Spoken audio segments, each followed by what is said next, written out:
Bonjour à tous. Nous avons vu hier le début de l'histoire de cette femme qui entre dans la maison de Simon le lépreux pour venir répandre du parfum sur la tête de Jésus. Et nous avions terminé cette méditation en nous posant la question de savoir quelle aurait pu être notre réaction si nous avions assisté à cet événement. Voyons la réaction de certains des disciples. Nous sommes dans l'Évangile selon Marc au chapitre 14 et nous lisons maintenant les versets 4 et 5. Quelques-uns exprimèrent entre eux leur indignation.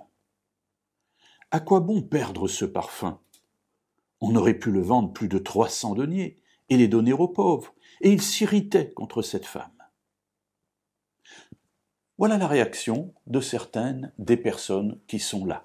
Il est vrai qu'ici on ne dit pas que ce sont des disciples. Dans les évangiles parallèles, on nous dit que ce sont des disciples qui ont cette réaction.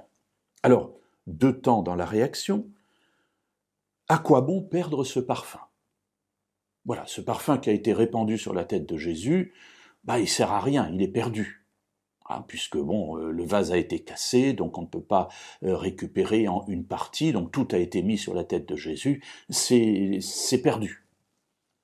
Alors pourquoi est-ce que c'est perdu ? Parce qu'on aurait pu aussi le vendre. Et on nous avait dit, nous l'avions vu dans la précédente méditation, que c'était un parfum de nard pur de grand prix.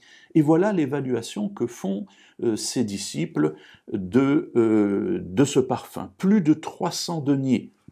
En sachant qu'un denier, c'est le salaire moyen d'un ouvrier, le salaire journalier d'un ouvrier correct, un ouvrier agricole qui travaille un salaire correct, 300 deniers, plus de 300 deniers, c'est-à-dire presque une année de salaire. Donc on se rend compte qu'effectivement, ce parfum est un parfum d'un prix extrême, et on se dit, mais comment cette femme a-t-elle pu avoir cela ? Et on se plaît à penser peut-être que c'est son assurance vieillesse qui est là, quelque chose qu'elle a mis de côté pour des jours difficiles.